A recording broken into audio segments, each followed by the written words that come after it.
Hello guys, তোমরা কেমন আছো? দেখতেই পারছো আমি সকালে ডাল সিদ্ধ করতে দিয়েছি আর সিদ্ধটা হচ্ছে না, কেমন যেন। দেখো আমি কি ভুলটা করেছি। এখানে রয়েছে তোমার ফ্রাইতে দেওয়া রয়েছে। ফ্রাইতে দিলে তো হবে না, আমার তো কুকে দিতে হবে।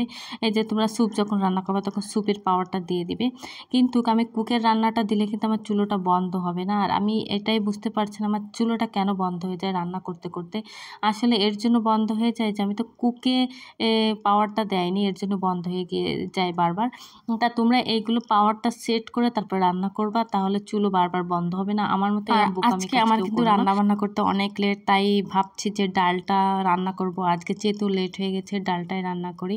আর এখনও মশলা মাছ বা কোনো কিছু বের করলে অত তাড়াতাড়ি গলতে চাইবে না। আর এদিকে যেহেতু লেট হয়ে গিয়েছে আমি আগে ভাতটা তুলে দিচ্ছি। আমার কখনো কোথাও যেতে বা আসতে যদি লেট হয়ে যায়, অনেক সময় আমার মেয়ের মাদ্রাসায় মেয়েকে নিয়ে আসতে হলে লেট হয়ে যায়, সেই ক্ষেত্রে আমার আগে আমি ভাতটা তুলে দিই। ভাতটা হয়ে গেলে আসলে অনেক ঝামেলাটাই কিন্তু শেষ হয়ে যায়। অনেক সময় হয় কি, ভাত তুলে দিয়েছে ডিম একটা ভেজে খেলে হয়ে যায়।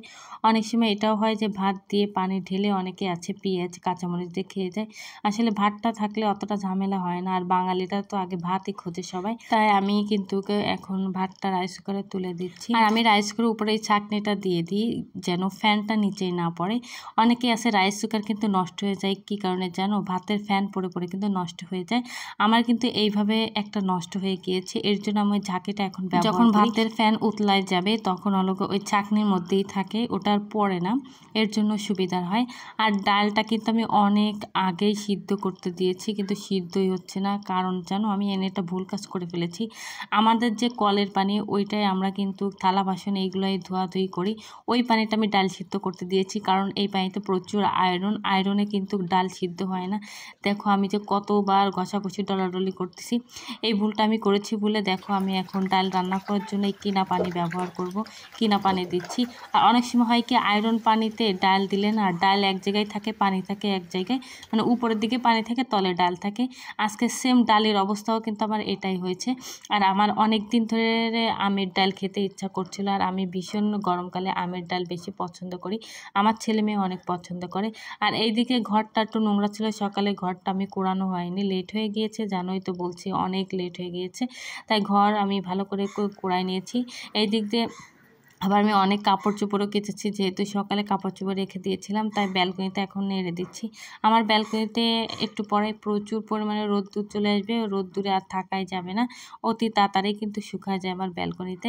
আর এখানে ডালটা কিন্তু হয়ে গিয়েছে, আর আলিশার আব্বু কিন্তু এখন বের হয়ে যাবে খাওয়ার জন্য, অস্থির হয়ে গিয়েছে, আবার বলতেছে যে আমি বের হয়ে চলে যাচ্ছি। এত তাড়াহুড়া রান্না করার পরও যদি সে লোকটা নাই খেতে পারলো, তাহলে এত তাড়াহুড়া করে রান্না করার কি দরকার? তারপর তেলটা দিয়ে তারপর আমি রসুন কুচি দিয়ে দিয়েছি। ডালটা কিন্তু অতটা ভালো করে আমি জাল দিতে পারিনি, যেহেতু ওর আব্বুর অনেক লেট হয়ে গিয়েছে, বের হয়ে যাবে, বারবার বলছে তাড়াতাড়ি ভাত দিতে।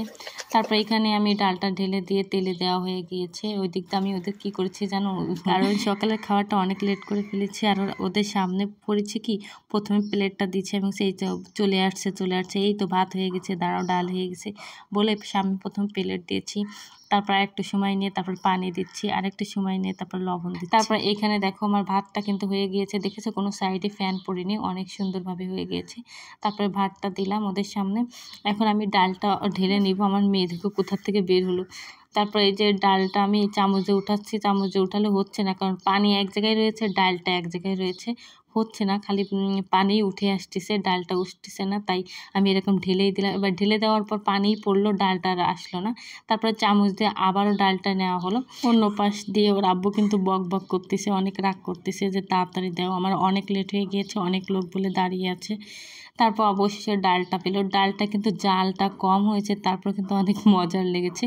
তারপর দেখো আমার ছেলে মেয়েকে আমি ভাত বেড়ে দিচ্ছি, আমার এই পাশে আমার মেয়ে বসেছে আর এই পাশে ছেলে, আর ওর আব্বুকে আমি ভাতটা বেড়ে দিচ্ছি। ওদের আবার ভাত বেড়ে না দিলে ওরা আবার খেতে পারে না। কিন্তু আমার ছেলে মেয়ের একটা অভ্যাস হয়েছে কি, ওরা নিজেরা নিজে খেতে বেশি পছন্দ করে। আমি ওদের বলছি যে আমি খাওয়াই দিই, দাও, কিন্তু হবে না, ওরা নিজেরাই খাবে। আর দেখতেই পাচ্ছ ডালটার অবস্থা কি, পানি এক জায়গায় ডাল এক জায়গায়, তাই ঘুটায়ে ঘুটায়ে আমি দিচ্ছি এইভাবে। যাই হোক, ভিডিওটা এই পর্যন্তই থাকবে। আর ভিডিওটা ভালো লাগলে কমেন্ট করতে ভুলবে না। আর ফেসবুকে অবশ্যই আমার ফলো বাটনটা অন করে রাখবে নতুন নতুন ভিডিও পেতে। আর আমি যেহেতু ডেলি ব্লগ করি, অবশ্যই নতুন নতুন ভিডিও দেখতে পারবে। আর ভিডিওটা এই পর্যন্তই থাকবে, পরের ভিডিও দেখার জন্য অপেক্ষা করো। আসসালামু আলাইকুম।